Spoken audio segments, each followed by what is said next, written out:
ጋይሶች እንዴት ናችሁልኝ? ደህና ናችሁ ወይ? አላችሁ ወይ? ኧረ ጨረቃዬ ግን ናፍቃኛለች። የእውነት ሀይሚዬ በጣም ነው የናፈቀችኝ። በጣም ምን አስባ ነው ግን እንደው ጥፍት ከቲክቶክም ከኢንስታግራምም ከዩቲዩብም እልም ብላ ጠፍታለች ሀይሚዬ የኔ ንግስት። አረ ናፈቅሽኝ። ወዴት ልሄድልሽ? ምንድነው ነገሩ እንደዚህ መጥፋት? ታው ግን ቪዲዮ ቶሎ ልቀቁ ታው። በነገራችን ላይ ማለት ነው ውዶችዬ የብሩኬና የሀይሚ ቻናል በጣም እየቀዘቀዘ ነው። እውነት በጣም እያቀዘቀዛችሁት ነው። እናንተ የሰው ቻናል ለማሳደግ የሰው ቤት ታሞቃላችሁ፣ ቻናላችሁን ታቀዘቅዛላችሁ። ስለዚህ እባካችሁ ቶሎ ኑልን፣ ቶሎ ሰሩልን ቪዲዮ። ምናልባት ያው ያላችሁበት ኮንዲሽን አሁን ላይ ትንሽ ከበድ ይላል ይመስለኛል። ያው ለኛም አልጠፋንም ያላችሁበት ጉዳይ ግን ቢሆንም ደግሞ ቻናላችሁ እስኪቀዘቀዝ ድረስ እንደዚህ መጥፋት ጥሩ አይደለም። አትጥፉ። ብቅ እያላችሁ እኛንም አትናፍቁን እንዴ! የሆነስ እንዴ 3 ቀን ምናምን 4 ቀን እየጠፉ እንዴት ነው ቻናላችሁ? በተለይ የሀይሚ ቻናል እውነት ለመናገር በጣም ጎታታ ነው። በጣም ወደኋላ ነው የሚጎተተው። እንዴ እስካሁን 200 መግባት አልነበረባትም? ከ171 ገብታለች መሰለኝ አሁን። ግን ቢሆንም ገና ናቸው። እየተጎተተ ነው ቻናላ እና ቶሎ ቪዲዮ ልቀቁ። እንግዲህ ብሩኬን ኢንስታግራም ላይ አግኝቼዋለሁ። ደስ የሚሉ ጥቅሶች ፖስት እያደረገ ነው እና ዛሬ ደግሞ ፖስት ያደረገው ያው እንግዲህ ምኞቱን ነው ብዬ አስባለሁ። ምኞቱን ለማሳካት ደግሞ ደፋ ቀና እያለ ነው። ያው ብዙ ችግሮች ገጥመውታል። እነዚህን ነገሮች ለማሳካት እየጣረ ባለበት ሰዓት ትንሽ ችግር ተፈጥሯል። ከሀይሚ ጋር ችግር ተፈጥሮ ነበር የተወሰነ ጊዜ ቢሆንም ያው ከሀይሚ ጋር ሰላም አልነበሩም። ከ15 ቀን በላይ ችግር ነበር። ግን በነዛ መሀል ሆኖም አላማውን ከማሳካት ወደ ኋላ አላለም። በቃ ይሁን እንትን እያለ ነው፣ እየጣረ ነው ያለው። እናም ይህንን ፖስት አይቼ ዶላሮች፣ አውሮፕላን፣ መኪኖች ምናምን ነው እና ስለ ቢዝነስ ነው ስለ ስኬት ነው ፖስት ያደረገውና ያን ጊዜ ዱባይ የሄደ ጊዜ እንደዚህ አይነት ፖስቶችን ፖስት ማድረግ ጀምሮ ነበር። የሚያማምሩ ሰዓቶች፣ መኪና፣ በቃ ብቻ ግን ደስ የሚሉ ላይፎችን ፖስት ያደርግ ነበረ እና ያው ምኞት ነው። ምኞቱን ደግሞ ለማሳካት እየጣረ ይገኛል። ብሩኬ የእውነት እንደው ምኞት በሙሉ ይሳካ። እርግጠኛ ነኝ ደግሞ ከምኞቶችህ አንዱ የ4 ልጆች አባት መሆን ነው፣ የ16 ልጆች አባት መሆን ነው እንጂ በቀደም ብሏል። እና ከዛ በመቀጠል ደግሞ የመጀመሪያዋ ሴት ምኞትህን ይሰጥሃል። ብቻ ዋናው ነገር እግዚአብሔርን መጠየቅ ነው፣ መለመን ነው። ስጠኝ በለው ይሰጥሃል። በቃ የመጀመሪያዋ ሴት ልጅ ስጠኝ ካልከው ፈጣሪን እንደሚሰጥህ አልጠራጠርም። እና ማለት ነው ውዶችዬ እነዚህን ነገሮች መኪና፣ የሚያማምሩ መኪኖች፣ የአውሮፕላን ሰዓት ምናምን ፖስት በሚያደርግበት ሰዓት ያው ዞሩ ስኬት ነው።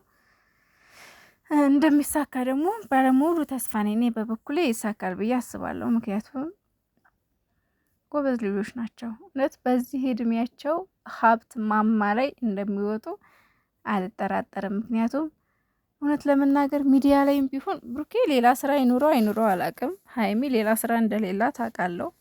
ተማሪ እንደሆነች ነው የማውቀው። የምትተዳደረውም ያው በዩቱብ ብር እንደሆነ አውቃለሁ። በዩቱብ እንደሆነ እና ምናልባት ያው ቤተሰብ ሊረዳት ምናምን ይችላል። ግን ያው በዚህ ሰዓት ደግሞ ከቤተሰብ አልረዳም፣ ቤተሰብ እኔን ከዚህ በኋላ እንዲረዳኝ አልፈልግም ብላ ዩቱብ ላይ እየሰራች ነው። ዩቱብ ስራ ደግሞ ብዙ ነገር ተቋቁማችሁ ነው የምታልፉት። እውነት ለመናገር ስድብ አለ፣ ግልምጫ፣ ነቆራ። አረ ስንት ጊዜ ነው የተዘቀዘቀችው ሀይሚ። መዘቅዘቅ አለ፣ መሰደብ አለ፣ መረገጥ አለ።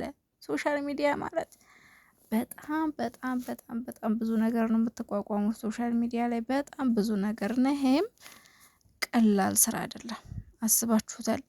ራሳችሁን ቲክቶክ ላይ ስትዘቀዘቁ ሳታዩት ቤተሰቦቻችሁን አምጥተው ሲዘቀዝቁ፣ በተለይ የብሩኬ እናት ይሄ ሁሉ ምንድን ነው? ምኞትን ለማሳካት ትዕግስት፣ ይህን ሁሉ ችለው ነው እንግዲህ እዚህ የደረሱት እነዚህ ልጆች ማለት ነው። አንዳንድ ሰዎች ሶሻል ሚዲያ ስራን ቀላል ያደርጉታል፣ ግን በጣም ቀላል አይደለም። የሶሻል ሚዲያ ስራ በጣም ከባድ ነው። ምክንያቱም ምናልባት አሁን እኔ የማቀርበው ሀሳብ የለቀኩት ቪዲዮ ለሌላው አካል ተስማሚ ላይሆን ይችላል እና ያ አካል ደግሞ እኔም በደንብ አድርጎ እርግጥ ያደርገኛል። ለምን ለሱ አልተስማማም? እኔ ልክ ነው ብዬ የለቀኩት ለዛ ሰው አይስማማም። በቃ ብዙ ተቃራኒ እና ተመሳሳይ ከስንት አንድ ነው። ብዙ ሰው ፖስት የሚደረገው ቪዲዮ ተቃዋሚ ይመጣበታል። ብቻ ብዙ ነቀፋዎች አሉና ይሄን ሁሉ ነገር ያንን ስድብ ተቋቁመው እዚህ ደርሰዋልና ከዚህ በኋላም ደግሞ ገና ብዙ እንደሚሰሩ አልጠራጠርም። ብዙ ነገር የእውነት እኔ አላቅም ማለት ሀይሚና ብሩኬ ማለት ነው። በጣም ነው የሚያስገርሙኝ እነዚህ ልጆች። ገና ጮጮዎች ናቸው። እውነት በጣም ትንንሽ ልጆች ናቸው እና አሁን በዚህ እድሜያቸው እንደዚህ ማስተዋል ማሰብ፣ እውነት ለመናገር አሁን ራሳቸው ቻናል ላይ ቪዲዮ አልተለቀቀም ትላንትና፣ ግን ሌላ ቻናል ላይ ግን አይቻቸዋለሁ። ብዙ ቻናሎች ላይ ማለት እንደዚህ በፊት የተቀረቡት ታጅራ ላይ ሄደው ጓደኞቻቸውን ለምሳሌ ኪያ፣ እንዲሁም ደግሞ ናቲ ነው ማን ነው የሚባለው፣ ብቻ ግን 1-3 ልጆች አይቻለሁ። ብሩኬ ቪዲዮ ከነሱ ጋር ሰርቶ የትላንትም ከትላንት ወዲያም የተለቀቀ አይቻለሁ። እና አስቡት የራሳቸውን ትተው የሰው እያስቀደሙ ነው ያሉት። ቡታጅራ ላይ የታችሁ ከሆነ አንድ ቀን ይለቃሉ፣ አንድ ቀን በየቀኑ መልቀቅ ይችላሉ የራሳቸውን ብቻ። ግን ደግሞ ለምን ሌላውም ሰው ይጠቀም በሚል የራሳቸውን ትወት አድርገው ለሌላው ሰው ሼር እየተደረገ ነበር እና በጣም የሚገርሙ ልጆች ናቸው። ገና ብዙ ከእናንተ እንጠብቃለን። እኔ እንጃ ብዙ ነገር ከነሱ ማለት ብቻ ብዙ የምንማረው ነገር አለ። እነሱ በዚህ እድሜያቸው በቃ ለሰው ሲያስቡ፣ ሰው እንዲያድግ፣ ሰው እንዲበረታታ፣ እደጉ አብረን እንደግ ማለት ፍቅርን፣ አንድነትን፣ መከባበርን በቃ ብዙ ነገር ሀይሚና ብሩኬ በተለይ ሀይሚና ብሩኬ አሁን ተጣልተው ባሉበት ወቅት ላይ ሀይሚ ለብሩኬ የምከፍለው ዋጋ፣ ብሩኬ ለሀይሚ የከፈለው ዋጋ፣ በተለይ በፍቅረኛሞች መካከል የሚደረገውን ሰጣ ገባ እንዴት አድርጎ ማስተካከል እንዳለብን ብቻ ብዙ ትምህርት አለው እነሱ የሚሰሩት ቪዲዮ ማለት ነው። እና እግዚአብሔር በዚሁ ያዝልቃችሁ፣ ልቦናችሁን አይቀየርብን። በቃ ሁሉ ነገራችሁ እንደዚሁ ይቀጥል። ለምን እያየን ነው። አንዳንድ ዩቱበሮች አሉ ትንሽ ከፍ ካሉ በኋላ ማንነታቸውን የሚቀይሩና እግዚአብሔር ሆይ መቼም ቢሆን እናንተን አይቀይራችሁ። ይህም ብቻ ነው ማለት የምችለው።